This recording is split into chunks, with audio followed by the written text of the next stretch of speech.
From South Carolina Public Radio, this is the South Carolina Lede.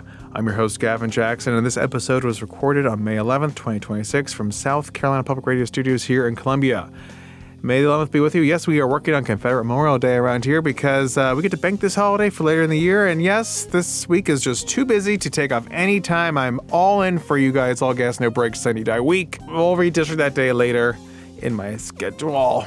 On this episode of the Lede, we're going to talk a little bit more about redistricting ahead of some moves this week, and also bring you more of our candidate conversations with one Republican gubernatorial candidate, Rom Reddy, who's looking to be the next governor of our fair state. Also, check out the State House Gavel for the final week at SCETV.org/the gavel, where Tuesday through Friday, my own Schechter and myself bring you recaps, previews, big and small State House moments, meeting schedule highlights, photos, videos, and more. I'm going to be incorporating some of that into the podcast. Also, we have a huge announcement. Speaking of my own Schechter, my State House sister-in-arms, she gave birth to her first child, her baby boy, Solomon Bridges Bone, on Friday.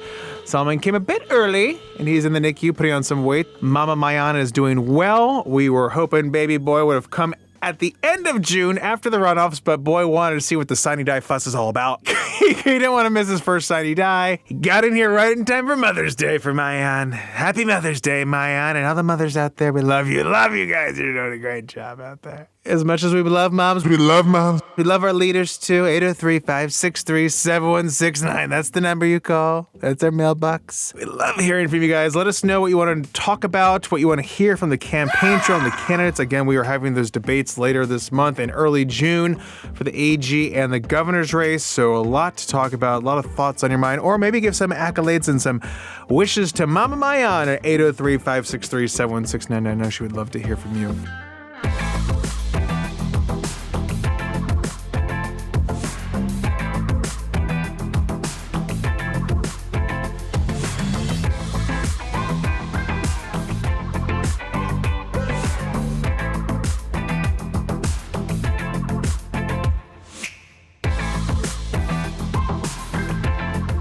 All right, let's look at what's on tap for this week in the State House. It's the final week of the second regular session of the 126th General Assembly, folks. That's right, we are here. We've come a long way. So much has happened since January. Up in Congress, they're back in session this week. On the economic front, last week we saw the U.S. add 115,000 jobs in April. That was more than double expectations, which kept the unemployment rate steady at 4.3%. Now, on Tuesday this week, we get April Consumer Price Index or inflation numbers. Yeah. Current inflation for the year is running about 3.3%. 3.3. Due to the volatile energy markets as a result of the ongoing war with Iran. We've also seen gas prices tick down just a little bit. They're already still high, but they've ticked down from their highs to an average price for a gallon of gas at $4.13 in the state. What are you paying for gas? Maybe you're not paying for gas. Maybe you're an EV. 803-563-7169. Rub it in our faces. Let us know. Okay, it is sine die week. Yes, and you're saying, what do you always say? You say sine die. What does that mean? It is Latin for without day. And it is the last day of a legislative session. So on Thursday at 5 p.m., both the House Speaker and Senate President will hammer their gavels and say their respective chambers adjourn sine die. Interesting. This is our sign then die sales event, guys. Everything is half off. Use code LEADGJ50. Now, some people will clap and cheer, though it's always a little bit odd. Yeah, luckily no one throws paper and makes a mess like they do in Georgia. They probably also clap when the plane lands.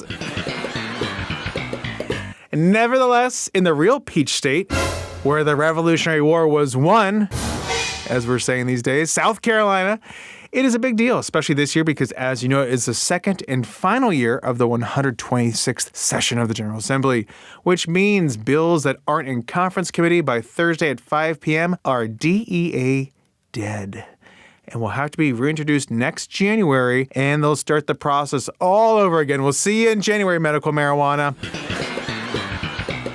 Now, a lot will happen between now and then, including the possibility of congressional redistricting, which could have devastating ramifications for the June 9th primary, according to the State Election Commission Director, as you heard in the last episode. Potential failure. That's something you like to hear.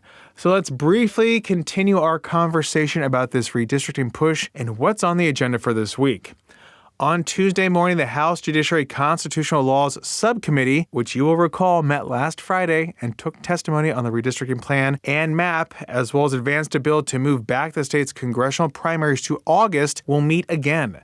The committee will continue its look at the new congressional map that is an attempt to make all 7 congressional districts Republican.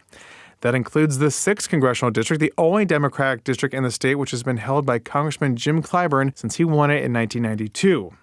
Not everyone's stoked about it. It seems a lot easier on paper than in reality because there's concern among Senate Republicans and even Senator Lindsey Graham that while a map may appear to make all the districts Republicans, the margins would be much slimmer than they currently are, which could risk Republicans going from a 6-1 advantage to a 5-2, maybe even a 4-3. Now, the new map bill, H. 5683, and the bill moving the primaries, H. 5684, will be before the full House Judiciary Committee either at 10:30 a.m. on Tuesday or after adjournment on Tuesday. There are 25 co-sponsors on the map bill, 8 of which have primary challengers, so see a through line here. Now, I went through a lot of that on Saturday's podcast, but I didn't include a state Supreme Court ruling from last September, which was basically the final nail in the 2022 redistricting debate. And that was when the League of Women Voters of South Carolina last summer asked the state Supreme Court to strike down that 2022 congressional redistricting plan, contending it was an extreme partisan gerrymander in violation of several provisions of the state constitution, such as denying voters their equal right to elect officer. It intentionally dilutes the electoral influence of voters of a disfavored political party, suppresses the electoral influence of certain voters based on their viewpoints and prior voting history, which would be in violation of the Free Speech Clause, and violates the alleged mandate of Article 7, Sections 9 and 13 that districts be drawn with the aim of keeping counties whole. Needless to say, the Supreme Court did not agree with the League of Women Voters' interpretation here. In his opinion, Justice George James wrote, quote, "The court found that the League's partisan gerrymandering claim presents a non-justiciable political question and dismissed the League's claims with prejudice. South Carolina has no statutes or constitutional provisions that pertain to, prohibit, or limit partisan gerrymandering. The absence of such provisions is fatal to the League's claim." Quote. But I also want to continue on with Chief Justice John Kittredge, who wrote in a separate opinion co-signed by Justice Gary Hill along similar lines saying, quote, "As a result, we are seeing and will continue to see state legislatures race to further minimize and perhaps erase the representation of the state's minority political party in Congress. These results may indeed be in line with each respective state's constitution and laws, but they collectively have the effect of diminishing our constitutional republic as a whole. This is a troubling prospect for those who adhere to our nation's founding principle that the people are sovereign." And he continued by saying, "I do not, however, read the court's decision as creating a categorical rule that all future claims of excessive partisan gerrymandering are beyond judicial review. I construe today's decision as cautious judicial deference, not indifference. It remains conceivable that a future challenge may present more fully developed constitutional violations with a discernible nexus to manageable judicial standards, thereby warranting judicial intervention," quote. So if you read between those lines that I just read really well, I did a good job, they said. Best job that if you're going to do this again, put that feather in your cap and consider that as we go through this process. Because, again, when we're talking about this, you have to talk about moving back primaries, doing this and that. There will be court challenges. Everything will be kind of thrown up to the winds. Like, just because you're saying, oh, we can do the primaries in August, there's no guarantee of that. It's going to be up to the judges to decide when they get hearings, when things are decided. I mean, it's all very fluid right here. It's wishful thinking, if you will. So this is all just a little background and more context onto this debate that we're having here. And that's the state Supreme Court. We obviously heard what the U.S. Supreme Court said on multiple fronts when it comes to South Carolina and Louisiana. So much TBD right now. So much TBD, to be determined. We'll see what happens this week. It's going to be fast and furious, Tokyo Drift style, guys. Now let's drift on to the campaign trail. This is about family here, guys. And by family, I mean one state together, all 5 million of us. And we continue our conversations with the candidates. I recently sat down with Low Country businessman Rom Reddy at Liberty on the Lake in Irmo. I spoke with Reddy before he held one of his meet and greets, and I opened by asking him about why he got in the race. There's only 2 folks in this race, all of them are in one lane. I call it the political ruling class. They've been there, I think, 53 years in office. I'm in a totally different lane. You know, I have never run for office, as you know, and I think it's the first time in our generation that anyone has ever run without taking $1 of money from anyone at all. And I think it'll probably be the last time for a while. That said, why am I in? It really all started with Doge SC. I founded Doge SC. We started off on Doge SC with saying, where is all this money going? You know, we're the highest income tax red state in the nation. You know, property taxes are going up all the time. I said, where is this money going? And it started off there, and then I started running into people in family court, probate court, all these agencies, and I realized we have weaponized government against the citizen. You know, Gavin, if you go back to just 250 years ago, not that long ago, you know, the founders said two very basic things. In the second paragraph of the Declaration said we're endowed by a creator with certain unalienable rights, which means our rights come from God. And the sentence that follows that sentence is that says government derives its power from the consent of the governed, which is government's role is to protect those God-given rights. And the last sentence is even more interesting. It says, these are the founders who were, many of them died actually in this cause. It said, we pledge our lives, our honor, our fortunes, and our sacred honor to defending the principles of this declaration. What has happened to us? We have strayed from that. You know, it started with Woodrow Wilson, the 28th president, and with this administrative state. And today, South Carolina, government has taken the money and power from the citizen, and through a vast agency state, 101 agencies, and a far from independent judiciary, they have weaponized government against the citizen. Many of the citizens, not all the elites and all these events all of you guys go to, and people drink tea from a nice cup. I'm talking about the voiceless citizen. Many of them, they fear their government. And you know, some wise man said, when you fear your government, it's tyranny. When your government fears you, it's liberty. It's time we went back. It's time we went back. And looking at your personal life, and so voters who maybe don't know your name or know your history, give them some background on who you are, your past career, and your family here. So I am different there too. I'm a first-generation American. I immigrated here legally almost 50 years ago as a student. Like the president and Elon Musk, I went to the Wharton Business School. After that, I worked for Exxon for 9 years, and then ended up with my partner buying a small division of Exxon in 1990 in Summerville, South Carolina. That was my first business. And then we went from there. We buy businesses, we take them to the next level, we restructure them. Started two businesses from scratch. One of the two actually also in South Carolina, in Goose Creek, American Synthetics. And then a third South Carolina connection was I moved the headquarters for a third company from Georgia to South Carolina, and became the third largest artificial turf company in the nation, operating in all 50 states. I'm married. You probably met my beautiful wife, Renee. I'm married above my grade. And Renee and I have a 15-year-old who's a senior in high school.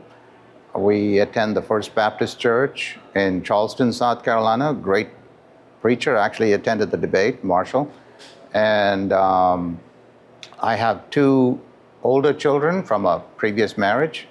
And we live in Charleston. Mm-hmm. It sounds like private equity before people talked about private equity. Yeah, it right? is private equity, yeah. Gotcha. It's private equity. It's private equity with a slight twist. There's two types of private equity. One is where you're just an investor and you kind of work the balance sheet or the income statement.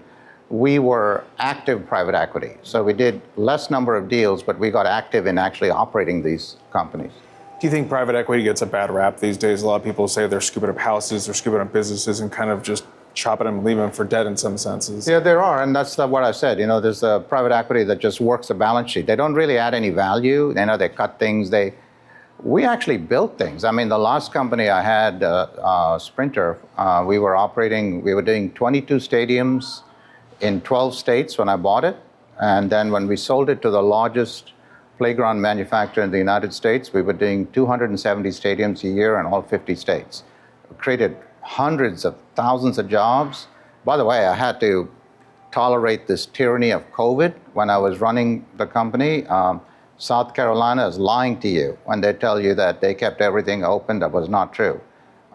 They actually imposed a lot of restrictions. I was told I was going to be fined $2,000 per person per day if I didn't force my employees to take a vaccine. I called the governor. I told him I'm not going to do it. I called Ron DeSantis. I said, what about state sovereignty, governor, who's a good friend of mine? And Governor DeSantis actually led the effort to reverse that. But I have to tell you, one of the few companies that never shut down, I actually made TV commercials on it. I refused to let anyone take the vaccine. I said, I will not make you do it. I actually told them, even on masks, if you want to wear one, wear one. You know, our job is to give you information, not tell you what to do. So Ram, you have this legal battle starting going back to 2023, dealing with this seawall. Folks might know about outside of your home in Isle of Palms, your waterfront home right there, oceanfront. People have seen this discussion going back and forth with DHEC, now it's Department of Environmental Services. Tell us about this. And I mean, it sounds like, you know, a 1%er problem, but what is really at stake here? Well, it's not a 1%er problem because really it's a statewide issue where, as you know, the Fifth Amendment to the U.S. Constitution said, nor shall private property be taken for public use without just compensation. Our founders believed, it was actually, before it was life, liberty, and pursuit of happiness, it was life, liberty, and property. And they felt, you know, George Washington said, you can't, freedom and property rights go hand in hand. You can't have one without the other. So what happens in South Carolina is they just started this about 5 years ago. They essentially said anywhere, creekfront, marshfront, oceanfront, whatever, if you have any type of an erosive event, say from a big storm, and your property gets some amount of damage, the government says, I own it now. You still pay the taxes on it. You theoretically have it in the county registered to you, and which means you pay taxes on it, but I own it. And I said, like heck you own it. And I said, that's not going to happen. And we stood up, and I did it. For me, you know, David Lucas did this in the 90s, in a very famous Lucas case. And Lucas wrote a great paper. He said, I fought this battle in the 90s. Rom is fighting this battle today. He's got better things to do with his life, but he is doing it for the people who cannot do it. The number of calls I got from all over the state saying, God bless you for standing up to these people. They've destroyed our lives. So you founded Doge SC. Was that in response to that fight, or what prompted you to get involved in that? You know, I always say God does things for a reason, and that was the first time I was exposed to government overreach. When I ran these big companies, I never dealt with government. I always had compliance groups and lawyers. I had lawyers in 30 or 40 states. I had compliance groups all over. I was never involved in these things. And then government came after me. And I said, wow, the power of the state that is unhinged now, uncontrolled, because no one controls them, these unelected bureaucrats. It's not just them, it's DSS. DSS, one of the most corrupt agencies in this entire state, destroying families. DES, DSS, all of these things, they are out of control. So. When you talk about DSS, I mean, I've heard you talk about it before and even saying it's almost like a human trafficking-esque when you talk about this. What makes you say that, and how do you back that up? How do you mesh that? I've never really, I've been very careful, and I've said that because people have come up to me and had their kids taken from them and put in very questionable, quote unquote, foster care situations where their children have been harmed. And these people don't care anymore. It is a cabal between the guardian ad litems, DSS, the marriage counselors, the lawyers. They all enrich themselves. It's like one of the ladies who came to one of my events. She couldn't afford a lawyer, so they had a court assigns her a guardian ad litem, sends her a bill for $8,000. She says, Your Honor, I can't pay this bill. I've never seen $8,000 in my life. She says, I understand your pain, but this is a violation of a court order, puts her in prison. Are we living in America anymore? Like, what has happened to us? It's an out-of-control situation. Unelected bureaucrats are running our lives. This is what our founders were prepared to die for. We somehow lost the courage and the determination to protect ourselves against it. So then is that what prompted you, I mean, through Doja C and through your other experiences and what you're talking about right there, I mean, is that what prompted you to run for governor? And if so, how would you change some of those situations? Well, no, that didn't really prompt me to run for governor. I was just running Doja C, and we had a whole bunch of plans. As you know, we developed a bunch of tools like a forensic audit tool, a tool that compares regulations to law. We found 37.1% of SCDOT regulations were not tied to the law. So we developed all these tools. And of course, we're responsible for the Judicial Reform Act that passed the House with all 85 Republicans supporting it. But I needed someone to carry the ball for us in the executive mansion. Henry McMaster is useless. I see you're now wearing a pocket kerchief, but if you did, I would say you should consult with him on what type of kerchief you should wear. That's all he does.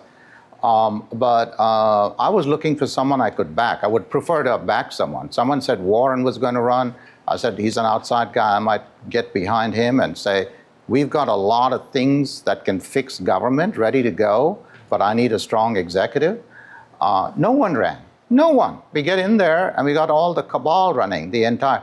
You look at the stage, I'm the only Mr. on the stage. It's Congresswoman, Congressman, Senator, AG, LG, and me. So these guys are never going to fix it. 10 years ago, we were at the bottom in education, roads, median family income, violent crime. And today, what's happened? Same place. We're in the bottom 10 in all of these. One thing has changed. We've doubled our spending in that time. And our taxes are going up all the time. We're the highest taxed red state in the nation right now. So we're a red state run like a blue state. And so if you like what you're seeing, if you like what you've experienced, I'm not your guy. You got 5 choices. If people think it's time for something different, someone who has the governing skills to get results, not just talk.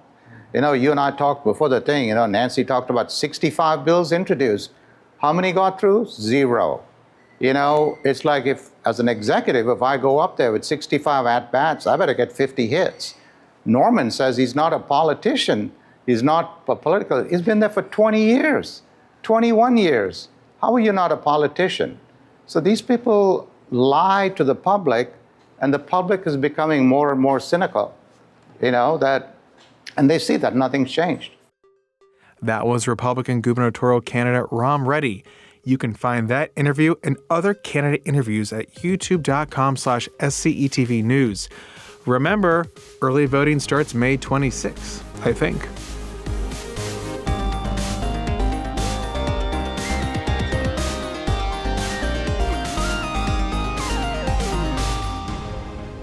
Welcome to the wind down section, our little break for the news. We're glad you're here along with A.T. Shire, lead podcast producer. Hello, A.T. Hello, Gavin. It's great to be here. Yes, I feel it. I feel the AC turning on right now. This room was hot before. When Gavin was talking this whole time, people, this room was hot. A lot of hot air. I am feeling pretty good right now. Gavin, we got a call. That's another reason to feel good. We got a call, okay? That makes me feel good. Second reason. If you're ready, let's just get to that reason. Yeah. And the reason is you. That's the song Yellow Card, I think. Maybe Hoobastank. God, that style. Certified Stank. That style. Okay, here we go. Gavin, Daddy Shirey, this is David from Columbia. Really enjoy your show, the LEDE. Me and my buddies are here at WECO. We meet at WECO and Hangar every other Wednesday, and do our own little podcast. It's exactly like yours, except we don't have headphones, we don't have a recording device, we don't have a producer, and we don't talk to politicians. We just read the news and come do the old-fashioned traditional podcast where if you want to hear what we have to say, you come to WECO or the Hangar, which you guys would be more than welcome. 5 o'clock every other Wednesday, one of those two. Just had to comment on the shocking news this morning. I wake up, hear about Ohio, and then hear that Massey and Smith got phone calls from the White House. What do you think? Their receptionists, they looked down, they saw the little digital signal, and it said White House. I bet they went, oh, shit. So now we got a new negotiation on the sign-you-die agreement, and I bet I know what's going to be about to be added. But anyways, good luck with the rest of the session, and sounds like you're going to have work during the summer. Take care. David, great to hear from you, David. Yes, WeCo, we love that. It sounds like you guys are doing the old school podcast style where you're just talking with your bros about what's going on. I got to give you absolute credit for hanging out with your bros and talking and not going, this should be a podcast. You know, like everyone wants to hear what we have to say. You can just talk, you know? Yeah. Or, just yell at someone in the comments section. I'm going to get it all out. Oh, my God. Anyway, thank you for the invite. And what a prescient call. Prescient. The prescient knowledge. He's basically the Kwisatz Haderach of this session. Good Laying for you. in my milk pool. Yeah. Oh, that's Minority Report. I love that, too. Yes. It's a red ball. That's how the lead's made, folks. A little behind the scenes right there. I just started seasoning my milk pool. Yeah. Close enough. Yes, I love the hanger. WeCo's good too. WeCo's great. The boiled peanuts they have in their cooler, really good. I mean, we've already talked about this before, I think, but like West Columbia definitely gets a leg up on Columbia when it comes to some of that stuff. Like Savage. Hipper, cooler, yeah. Sure. Sure. I mean, and we used to have Columbia Craft, Say La Vie, Namaste, not here R.I.P. anymore. in peace, yeah. We do have Beer Keller, which, we love Beer Keller Rips took Rena there on Friday. It was really great. We got Craft and Draft. Craft and Draft in the Divine Street District, folks. If you can't afford it, don't. You can afford it, yeah. Near in the between Shandon neighborhood, of course. Of course. Yeah, so it's good, but West Columbia always keeps up in the ante, so for sure. Yeah, I mean, I was talking to Massey afterwards, and I actually did my Trump impression with him off the record. Yeah. It seemed to find it somewhat funny. It didn't land like Gavin wanted. Well, he's a great guy sometimes. Everyone says he does many people are saying he does the best in the building. It comes out sometimes. It turns into Jiminy Glick real fast. It goes really fast. I can't keep it up. Yeah. But no, I mean, he kind of like what you heard on the podcast. I mean, he just kind of said it like it is. I mean, that's kind of the interesting thing about someone like Shane Massey is like he's gonna tell you how he feels regardless if you're just a reporter in South Carolina or the president of the United States. He's like, here are the facts. Like, he's not just gonna just all of a sudden be like, well, actually. So I think that's where we're really gonna see. And again, he's made it very clear that he's not trying to hold anything up here. These are his thoughts on the matter. And I think he even told us like he couldn't even tell you where the whole caucus was on this at this point. So it's going to be an interesting week in the State House because, again, that Sunday night resolution is in the Senate. There is now a map, so we expect to see some action either way. And I'm going to keep saying, like, and no one's told me this directly, but I'm going to keep saying, like, the Senate will pass that sine die resolution to give them that sine die resolution to dictate what they can do after May 14th. But I don't see them going full hog on the maps. I mean, like... Hot map action, folks. Like, going full hog on the maps. Whole hog, full hog? Yeah. No, whole hog barbecue. Yeah, it's just because, again, they're not up for re-election. You see a lot of senators I've seen on their Facebooks, on their social media, asking, people that are usually like pretty firebrand, asking their constituents on Facebook, what do you think we should do? And when if you got to ask... You don't gotta know. You don't know the price. What was that? If you have to ask, if you it's too have much. to ask, it's too Just expensive. like the Divine District. The Divine's great, folks. Reasonable prices. Reasonable down it is. at Craft It's and true. Draft. Good Come for the on whole down. family. It's full of millennials with kids ages 0 to 4. Okay. Let the kids drink for free. Yeah. Drink water. That's a little stipulation. But yeah, so I think it's going to be a little bit of like some good political theater going on. But I could be wrong. I mean, maybe they want to go whole hog on this, but. Again, you heard from the election director saying this is going to really disrupt things. Would be complete failure is just not a term that we want. I mean, same argument that Brian Kemp made in Georgia. In this way, I mean, if you guys really want to do this, like we're saying, the time would have been earlier in the session or last year, and no one decided to do this until things changed. Apparently, it really feels to me, as someone who is not as plugged in, as just a topic that you need at least a year to argue about. Yeah, right. Because there's lawsuits. You want to vet the maps and make it look like you're at least trying to give people deference. And it's just people are going to have thoughts, and it's going to take a long time for people to make up their minds on this. And so 2 weeks is tight. That's tight. Yeah, and then you got these. You're going to move around elections. You're going to have to change the machines up. Like moving around elections. Ooh. And districts. All of a sudden, you have a new. Sorry, children. You have a new father now, a new congressman. What? Like, you get used to having these districts, and then all of a sudden you're going to drastically change them. So it's a lot. But we'll see. Where there's a will, there's always a way. Oh, sure. Where there's smoke, there's fire. Oh, I have a question for you. Okay, Gavin, he has a challenge for me. I don't know. This what? happened to me this morning, Okay. Monday, May 11th. Fresh. May the 11th be with you. Yes, go I was going to get my hair cut. Go on. Open my car door. Go on. I look down the parking lot. Go on. And there is a unopened bag, normal sized bag of Skittles Yeah. sitting there. This is going to be easy. I look around. Yeah. I look left. I look right. STOP. Looking around. I turn the bag over, unopened. And I Yeah. said, is this a trick? I tap it. It's full. I said, okay. This is how they caught ET, Gavin. This is how IEDs exploded. Oh, you're going to pick something up. Boom! This is what the Hurt Locker is about. Yeah. This is. Yeah. And I'm like, oh, I already touched it, so I would have been dead by now. Yeah. Anyway, I walk in. I'm like, no, not now. I walk and get my hair cut. The ears Talk lowered. to my barber, Sam, about this. Sure. And he says if it's still there when you walk out, it's got to be a sign. It was still there. Okay. I looked down. I said, no. No? I said no. I turned the other cheek and I walked away. Turn both cheeks. Wow. Then I immediately in my car had those those pretzels with like peanut butter in them. Sure. Ate a couple handfuls are of those to make great. myself feel better. Those are good. But I was like, no, we're not gonna do the random street parking lot candy anymore. I don't know. I probably would have been fine with it. I wouldn't have mattered. I just went to the gym and I was like, I just like spent the weekend maybe not eating and drinking the best things. So I was like, no, we don't Not need the today. sugar. Not today. Parking lot Satan. Yeah, good for you, Gavin. I mean, this is growth. That is I don't know such what. growth. I don't know what's growing. I hate what I've become, But I hate it. Gavin a few years ago. Oh, I would have that. ripped it open, one swoop. Yeah. No chewing, just straight down the gullet, and I do mean gullet. He got rocks in his stomach like a bird, like a chicken. I would walk in and brag about me getting. Oh, I just got a bunch of free Skittles in the parking lot. Take a look at this. Well, good for you, Gavin. Personally, I would have been fine with eating them. I would have split them with you. I would have had no problem with that. Anyway, say the credits. I'm just there touching this bag of Skittles and then walking away. I'm sure this I think a runner saw me do this. This was a punked thing. This is a candid camera be thing. trusted, yeah.